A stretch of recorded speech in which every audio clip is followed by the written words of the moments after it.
चुनाव नतीजों के बाद यूपी के सीएम योगी आदित्यनाथ एक्टिव हो गए और लगातार एक के बाद एक कई बड़े फैसले ले रहे हैं। बीजेपी के तमाम बड़े नेताओं के साथ बैठक का दौर चल रहा है।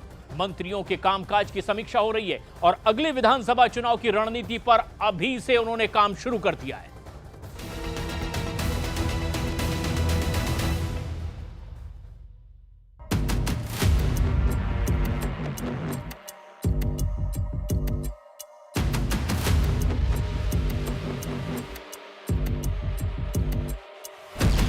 लोकसभा के नेता के रूप में माननीय नरेंद्र मोदी जी के नाम का प्रस्ताव करता मन से समर्थन करता है। भारत की जनता को सर आप पर पूरा विश्वास है। नरेंद्र मोदी जी के साथ आई सपोर्ट श्री नरेंद्र मोदी। श्री नरेंद्र मोदी जी के नाम का समर्थन करता हूँ, उसका अनुमोदन करता हूँ। I support Shri Narendra Modi ji. Is the proudest moment in my life. Shri Narendra Modi ji को समर्थन देती है। पार्टी के तरफ से पूरा समर्थन देता हूँ। श्री नरेंद्र मोदी जी के नाम का समर्थन करता हूँ। श्री नरेंद्र मोदी जी के नाम का समर्थन करती हूँ।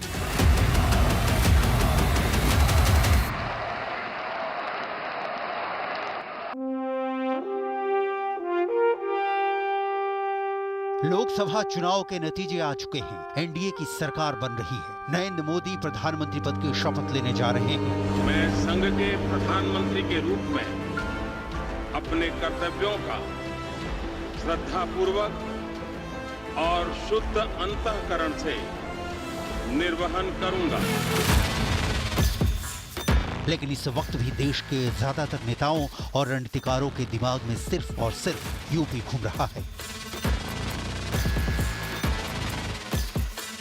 सिर्फ एक यूपी ही ऐसा राज्य बन गया है जहां बीजेपी को ऐसा झटका लगा कि वो 272 के आंकड़े से पीछे रह गई। इस समय यूपी में बहुत कुछ चल रहा है। बहुत तेजी से उत्तर प्रदेश की राजनीति बदलती हुई नजर आ रही है। बहुत बड़े बड़े फैसले लिए जा रहे हैं। उत्तर प्रदेश के मुख्यमंत्री योगी आदित्यनाथ लगातार मंत्रियों की बैठकें ले रहे हैं, सरकारी योजनाओं को धरातल पर लाने की बात कर रहे हैं, तो वहीं लोग लगातार मंत्रिमंडल में फेरबदल को लेकर भी सवाल पूछ रहे हैं। योगी आदित्यनाथ की बैठक में राज्य के दोनों डिप्टी सीएम भी नहीं आए। इस पर भी कई तरह की बातें हो रही हैं। एक बार फिर से यूपी की तरफ पूरा देश बड़ी दिलचस्पी से देख रहा है। अयोध्या से लखनऊ तक और लखनऊ से दिल्ली तक यूपी से जुड़ी हर हलचल आपको हम अपनी इस रिपोर्ट में बताने वाले हैं। लेकिन शुरुआत करेंगे योगी आदित्यनाथ के दिल्ली दौरे से।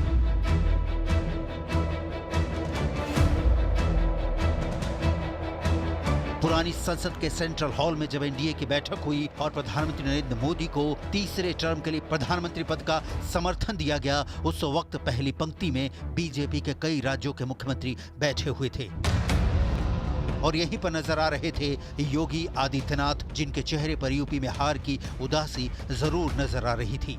योगी आदित्यनाथ दिल्ली आने से पहले लखनऊ में ही कई बड़े बड़े फैसले लेकर आए थे और संसद भवन के सेंट्रल हॉल के अंदर जब प्रधानमंत्री नरेंद्र मोदी को गुलदस्ते पेश किए जा रहे थे, मोदी को नए कार्यकाल की शुभकामनाएं दी जा रही थी, उसी वक्त प्रधानमंत्री मोदी ने सिर्फ एक मुख्यमंत्री पर खास तवज्जो दी, सिर्फ एक मुख्यमंत्री की पीठ ठोकी, जिनका नाम है योगी आदित्यनाथ। प्रधानमंत्री नरेंद्र मोदी का इशारा साफ है, मनोबल ऊंचा रखना है। 2027 में विधानसभा चुनाव है और इस चुनाव में मुख्यमंत्री योगी आदित्यनाथ अपनी पूरी ताकत झोंकने वाले हैं। वो अपनी हर रणनीति को बखूबी जमीन पर उतारने वाले हैं। उत्तर प्रदेश में योगी आदित्यनाथ ने कई बड़े फैसले किए हैं। वो क्या निर्देश है आपको आगे बताएंगे, लेकिन पहले आपको ले चलते हैं उत्तर प्रदेश की राजधानी लखनऊ में।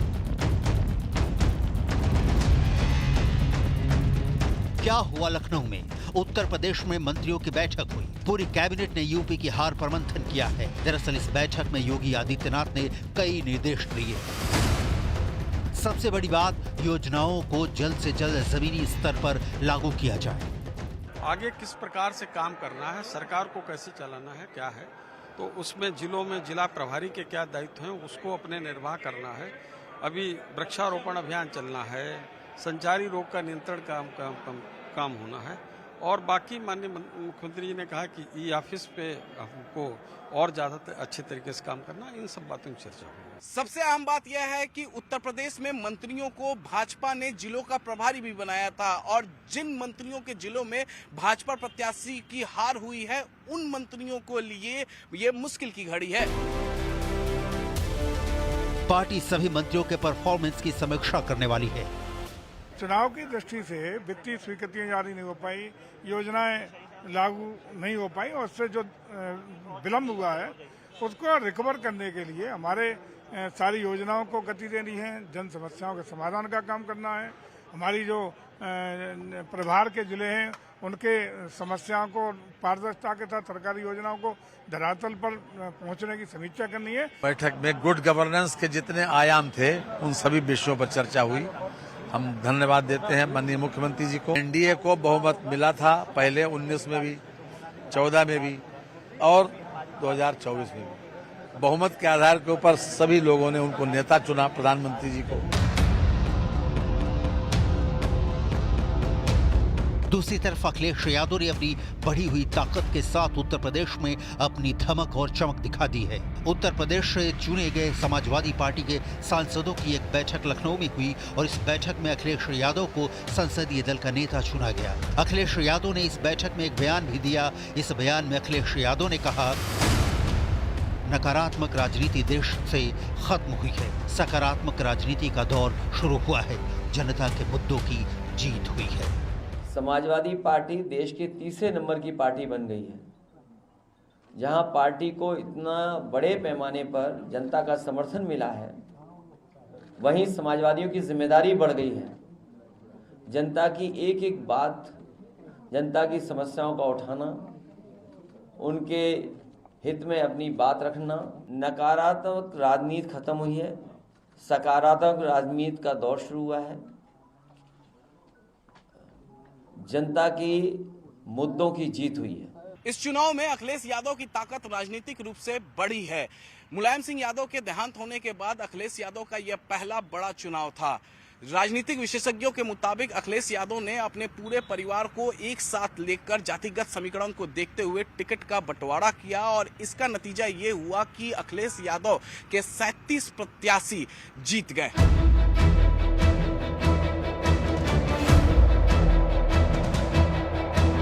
लेकिन बीजेपी के लिए सबसे बड़ी उदासी अयोध्या की सीट लेकर आई है। अयोध्या में समाजवादी पार्टी के प्रत्याशी अवधेश प्रसाद का जीतना बीजेपी के लिए बड़ी बेचैनी का सबब बना हुआ है। दरअसल अयोध्या में समाजवादी पार्टी के जीतने से अखिलेश यादव के हौसले बुलंद हो गए हैं। अब उत्तर प्रदेश की समाजवादी पार्टी के अंदर एक नारा चल रहा है, अयोध्या में अवधेश, यूपी में अखिलेश।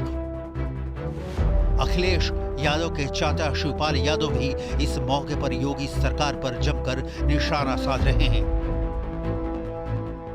भारतीय जनता पार्टी के बड़े से बड़े नेता निम्न स्तर पर चले गए और क्या क्या इस चुनाव में अवैध काम जो नहीं करना चाहिए था, तो ये पूरी तरह से अवैध काम कर रहे थे। प्रशासनिक जो नहीं करना चाहिए था, ये एक तरफ खुलेआम अवैध पैसा से लेकर जो अवैध जो चीज़ें होती हैं वो का प्रयोग खुलेआम।